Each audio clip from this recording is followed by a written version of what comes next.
Hello, in this video we're going to be looking at part 6 of the Reading and Use of English paper for the Cambridge First for Schools exam. Part 6 is called the gapped text, and it's quite a challenging task for a lot of people, but it is one that's worth paying attention to and working hard on, because for each of these 6 questions 2 points are available, so it's actually out of 12. So it's really worth an investment in time, certainly practice, to do a lot of practice here, but also on the day of the exam, putting as much time into this as possible to get the answers right. Another thing to remember is that this one is a more kind of, let's say, exclusive task.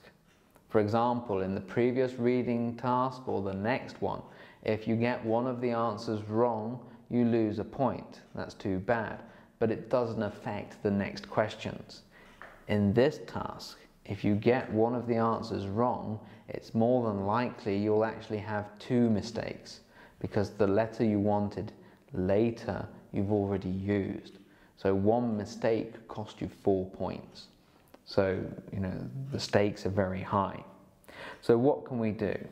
Well, we can remember first of all that there are 2 points available, so that should mean that most often there will be 2 connections, usually one from the sentence going back in the text and one leading forward. So it gives us 2 chances to get the answer right.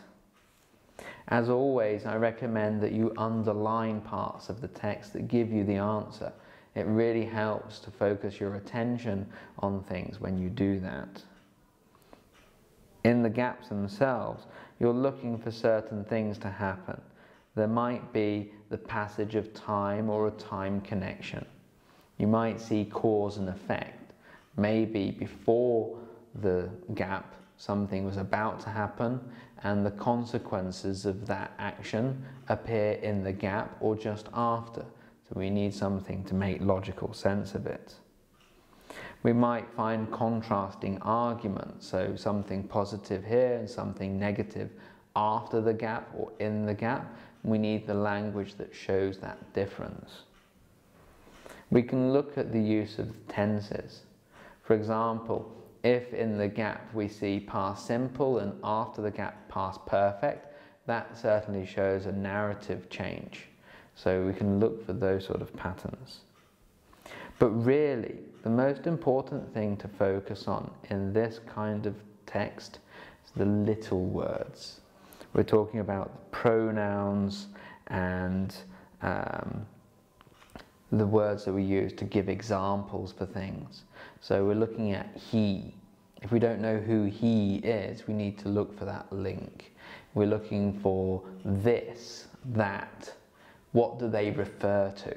If it doesn't seem obvious what they refer to, then it suggests that that sentence is not what we want to go in the gap.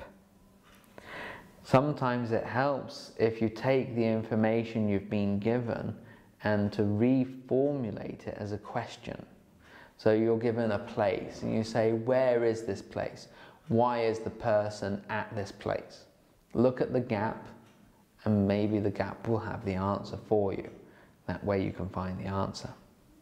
So if you look at the description to this video, you'll see a link to the PDF that we're using for this and the other examples. If you open that PDF and look at page 25, you'll find the part 6 example called An Amazing Skateboard. So have a look. Remember those little tips and techniques. Try them out now, and when you're ready, come back. We'll look at the answers together.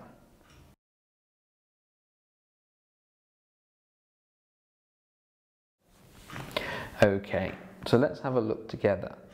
For number 37, the first gap, we want F. Why?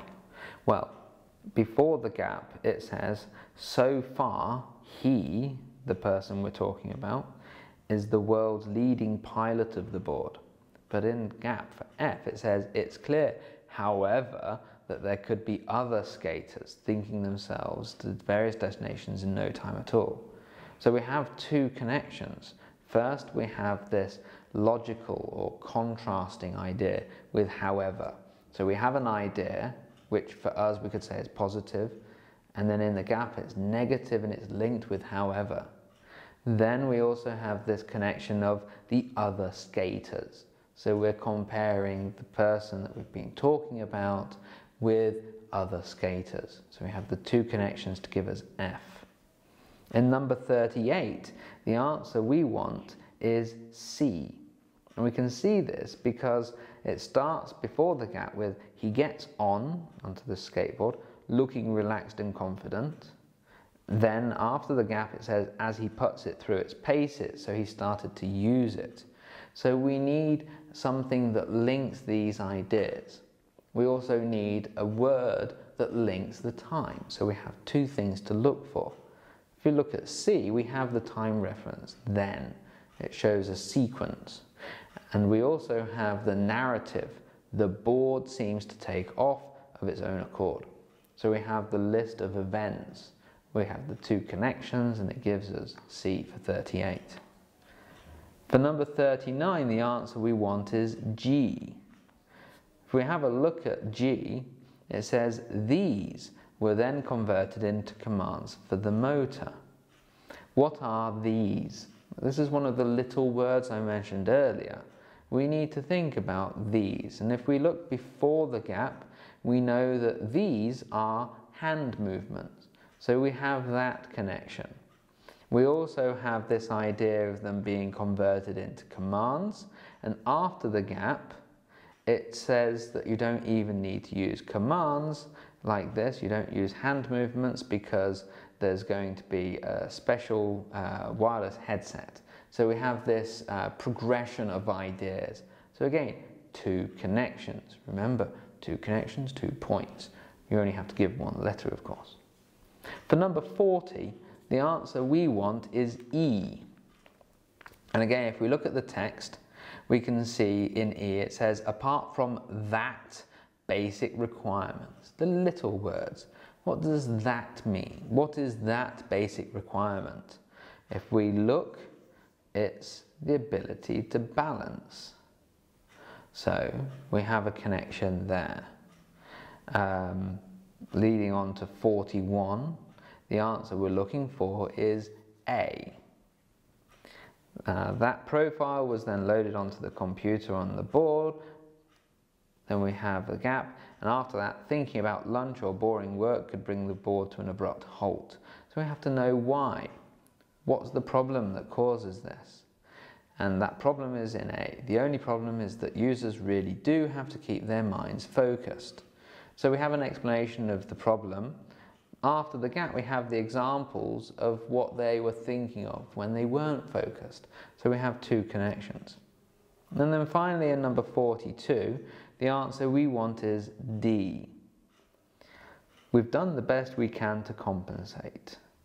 That's a positive statement. In D, we have a negative one. It will always be an issue for most riders. And that's negative linked with the word however. So we can see that these sentences go together. A positive idea followed by a negative idea introduced with however. Then we can always see it will always be an issue for most riders. What is the it? Well, this is the distraction. After the gap, we have a forward link where it's the only thing they can do is practice. Who is they? We look at the text and we look at D, most riders. So again, two connections. So it's not always the case that there are two clear connections. You don't need to find both connections. But if you're not sure if you have the right answer, if you think maybe it's A, maybe it's D, you can't tell, remember it's so important that you get it right, because it could cost you further on, that you can go back, have a look for those two connections. If you can't see where they are, maybe it's a clue that you have the wrong answer. So with those tips in mind, I hope that you do well in this part of the exam. Do as much practice as you can. In the next video, we'll look at the last part of the reading and use of English paper, which is the multiple matching exercise. Until then, thank you.